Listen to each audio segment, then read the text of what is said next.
പൊട്ടിത്തെറിക്കുന്നതല്ല, നിങ്ങൾ പറഞ്ഞ അസംബന്ധമാണ്. എന്റെ ഭക്തി നിങ്ങൾക്ക് അളക്കാനുള്ള ഒരു അവകാശമില്ല.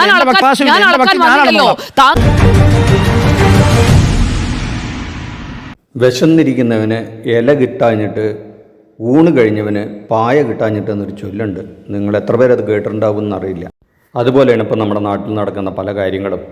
നോക്കൂ, 1 കിലോ അരിക്ക് 60 രൂപയ്ക്ക് മേലെയാണ്, ഗോതമ്പതിന് 40 രൂപയ്ക്ക് മേലെയുണ്ട്, വെളിച്ചെണ്ണയ്ക്ക് 300 രൂപയുടെ മേലെയുണ്ട്.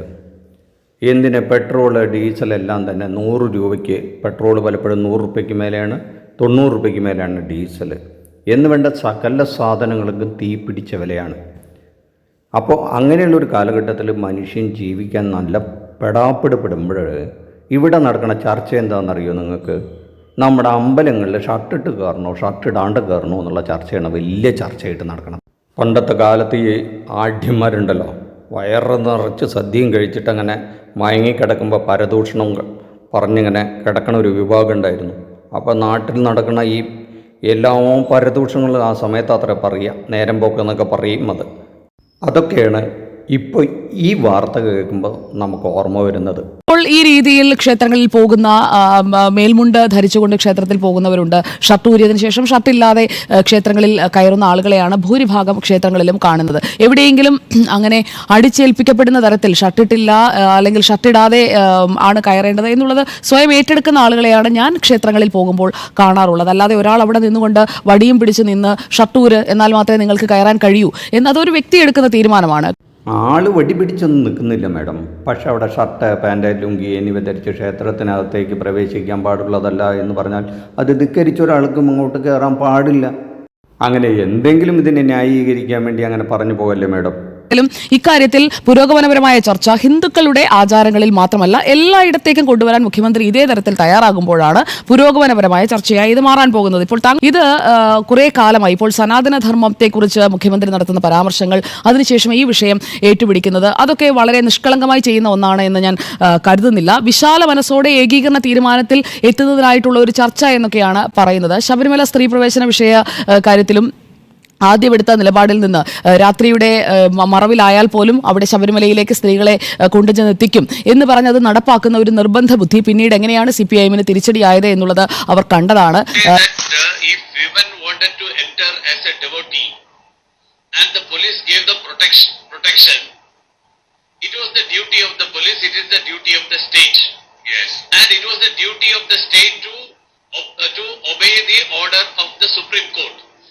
ഇത് ശബരിമല സ്ത്രീ വിഷയവുമായി ബന്ധപ്പെട്ട് മുൻ കേന്ദ്രമന്ത്രി മുരളീധരൻ പറഞ്ഞ അന്നത്തെ കാലത്ത് പറഞ്ഞ വാക്കാണ്. പിന്നീട് അദ്ദേഹം അതിന് ക്ലാരിഫിക്കേഷനൊക്കെ നൽകിയിട്ടുണ്ടെങ്കിൽ പോലും അദ്ദേഹത്തിൻ്റെ നിലപാടും അവിടെ കോടതി വിധി നടപ്പിലാക്കണം എന്ന് തന്നെയായിരുന്നു. അപ്പോൾ പിണറായി വിജയൻ മാത്രമല്ല ആ ഒരു സ്റ്റാൻഡ് മാറ്റിയത് എന്ന് മാഡത്തിന് മനസ്സിലായി കാണുമെന്ന് വിചാരിക്കുന്നു.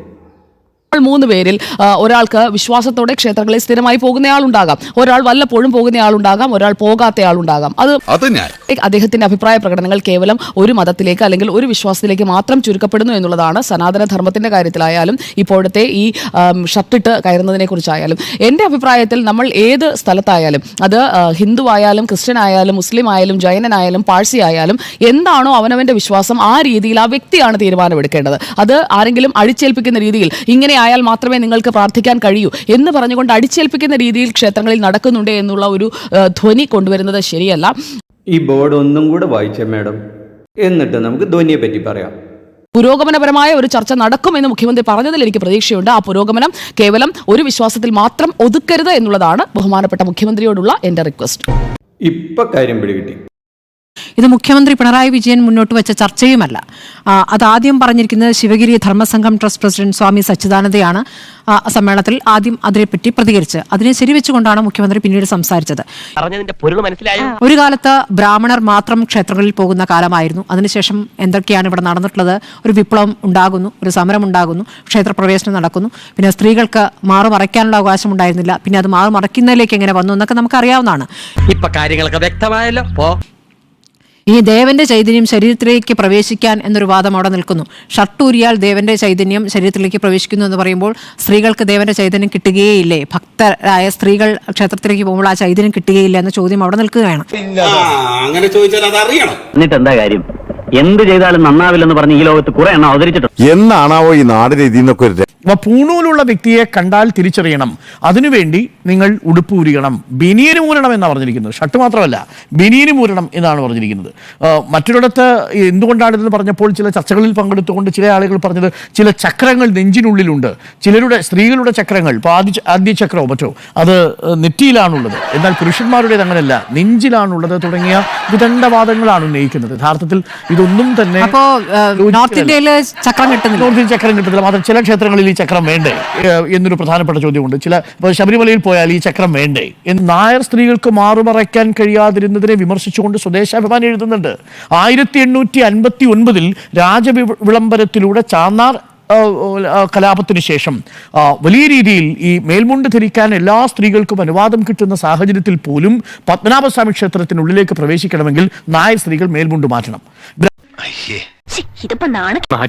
ബ്രാഹ്മണൻ ഒരു ബ്രാഹ്മണ പുരുഷന്റെ കണ്ണിൽപ്പെട്ടാൽ ഈ സ്ത്രീകൾ മാറുമറയ്ക്കരുത് എന്ന് പറയുന്ന അത്യന്തം നീചമായ ലജ്ജാകരമായ ഒരു അനാചാരം നിലവിലിരിക്കുന്ന ഒരു കാലമായിരുന്നു.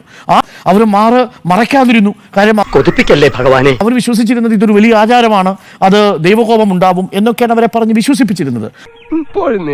എനിക്കെന്തോ പോലെ വ്യക്തിപരമായി പറഞ്ഞാൽ ഈ പല ക്ഷേത്രങ്ങളിലും ഈ വസ്ത്രം ഉടുപ്പും ബനിയനും മാറ്റണം എന്നുള്ളത് കൊണ്ട് തന്നെ പോകാതിരിക്കുന്ന ഒരുപാട് പേരെ എനിക്കറിയാം. ഒരാളാണ് ഞാനും. അങ്ങനെ പോകാതിരിക്കുന്നത് കാര്യം അതിന്റെ ഒരു ആവശ്യമില്ല. കാരണം പെണ്ണുങ്ങൾക്ക് ഒരു ബുദ്ധിമുട്ടുണ്ടാക്കരുത്. ശരീരം മറച്ചു വരികയും പുരുഷൻ ശരീരം മറയ്ക്കാതെ പോവുകയും ചെയ്തതുകൊണ്ട് രണ്ട് പ്രത്യേക ഊർജ്ജം രണ്ട് പ്രത്യേക തരത്തിൽ നിങ്ങളുടെ ശരീരത്തിൽ ബാധിക്കും എന്നൊക്കെ പറയുന്നത് അത്യന്തം പരിഹാസപരമായിട്ടാണ് നമുക്ക് തോന്നുക. എല്ലായിടങ്ങളിലും അങ്ങനെയാണെങ്കിൽ, അതായത് ഈ നിസ്കാരത്തിനായാലും ഒക്കെ പള്ളികളിലും സ്ത്രീകൾക്ക് ഒരേപോലെ ഒരേ സമയത്ത് കയറാനൊക്കെയുള്ള അനുമതി, അങ്ങനെ ഒരു പുരോഗമനപരമായ ഒരു ചിന്തയിലേക്ക് നമ്മൾ പോകും. ഞാനും അത്ഭുതപ്പെട്ടിരിക്കുകയായിരുന്നു.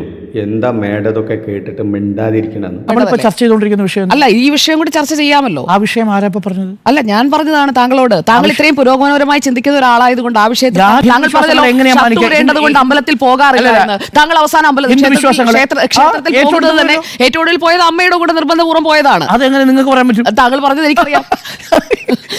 ഞാൻ സത്യസന്ധമായ വ്യക്തിപരമായി നിർബന്ധപൂർവ്വം എന്നൊക്കെ നിങ്ങൾക്ക് എങ്ങനെ പറയാൻ പറ്റുന്നത്? അത് തികച്ചും വ്യക്തിപരമായിട്ടുള്ള എല്ലായിടങ്ങളിലും പുരോഗമനം. ശബരിമലയിൽ പോകുന്ന സമയത്ത് എനിക്ക് വളരെ താല്പര്യമുള്ള ഒരു ക്ഷേത്രമാണ് ശബരിമല. അവിടെ ദർശനത്തിന് പോകുന്ന സമയത്ത് ട്രൗസർ ഇട്ട് വരുന്ന അയ്യപ്പന്മാരെ കണ്ടൂടെ? അവിടെ എന്താ പ്രശ്നം? അവിടെ ഈ ചക്രം പ്രവർത്തിക്കുന്നില്ലേ? എന്തായാലും ആൺപെൺ വ്യത്യാസമില്ലാതെ നെഞ്ചത്തായിരുന്നു ഈ ചക്രം എന്നുണ്ടെങ്കിൽ നമ്മളൊക്കെ പെട്ടുപോയേനെ. നിങ്ങൾക്ക് ക്ഷേത്രത്തിലേക്ക് വരുമ്പോൾ വസ്ത്രങ്ങൾ അണിഞ്ഞു വരുന്ന കറുപ്പ് വസ്ത്രവും ഇഷ്ടമുള്ള വസ്ത്രവും, കറുപ്പ് വസ്ത്രമാണ് കൂടുതൽ ധരിക്കുന്നതെങ്കിൽ ഏത് വസ്ത്രവും ധരിച്ച് അവിടെ വരാം. അനാചാരങ്ങൾ എവിടെയാണെങ്കിലും അത് അവസാനിപ്പിക്കപ്പെടണം. എന്താണ് നമ്മളിപ്പോ പുരോഗമനം എന്ന് പറഞ്ഞിരിക്കുന്ന വിഷയം എന്താ ചർച്ച ചെയ്തുകൊണ്ടിരിക്കുന്നത്? ഈ വിഷയമാണ്. ഇനി മുത്തലാഖ് വരുമ്പോഴും നമ്മൾ എന്താണ് വഖഫിന്റെ വിഷയം വരുമ്പോഴും നമ്മൾ ആ വിഷയമാണ് ചർച്ച ചെയ്യുക. നിങ്ങൾ അങ്ങനെയാണ് മറ്റൊരു കമ്മ്യൂണിറ്റിയെ കുറിച്ച് അവിടെ ചർച്ച ചെയ്യുക. അത് നിങ്ങൾ ചർച്ച ചെയ്യണം. അതാണ് നമ്മുടെ ആവശ്യം. നിങ്ങളുടെ ഉള്ളിൽ ഈ വിഷയം ചർച്ച ചെയ്യരുതെന്നുള്ളൊരു ശാഠ്യമല്ലേ? താങ്കൾ ഭക്തനെന്ന് വിശേഷിപ്പിക്കുക. താങ്കളുടെ ഭക്തിയുടെ അളവുകോൽ എന്താണെന്ന് എനിക്കറിയാം. എന്റെ ഭക്തി അളക്കാനുള്ള അവകാശം ഞാൻ അളക്കാനൊന്നും ലോകത്തുള്ള ആൾക്കാരുടെ മുഴുവൻ ഭക്തി മീറ്റർ ഇല്ലില്ല. ആ മീറ്റർ കൊണ്ട് നടക്കുന്ന പാർട്ടി വളരെ ഫാസിസ്റ്റ് നിലപാടാണ്. ഒരിക്കലും ഒരാളുടെ ഭക്തി നിങ്ങൾ എങ്ങനെ അളക്കുക? താങ്കൾ അനാവശ്യ കാര്യങ്ങൾ എന്റെ വായിലേക്ക് എന്റെ ഭക്തി നിങ്ങൾ അളക്കുക? ഒന്നും നോക്കട്ടെ, എന്റെ ഭക്തി സംസാരിക്കാൻ താല്പര്യമില്ല. താങ്കളുടെ എല്ലാ മതങ്ങളെ കുറിച്ചും എല്ലാ മതങ്ങളിലും പുരോഗമനം വരണം. എല്ലാ മതങ്ങളിലും പുരോഗമനം വരണം. ഞാൻ എന്തെങ്കിലും ഒരു കാര്യം പറഞ്ഞു കഴിഞ്ഞാൽ അത് ഇവിടുത്തെ ചർച്ചാ വിഷയമല്ല എന്ന് പറഞ്ഞ് ഫുൾ സ്റ്റോപ്പ് ഇടാനായിട്ടുള്ള ഒരു ബോധപൂർവമായ പൊട്ടിത്തെറിക്കുന്നതല്ല. നിങ്ങൾ പറഞ്ഞ അസംബന്ധമാണ്. എന്റെ ഭക്തി നിങ്ങൾക്ക് അളക്കാനുള്ള ഒരു അവകാശം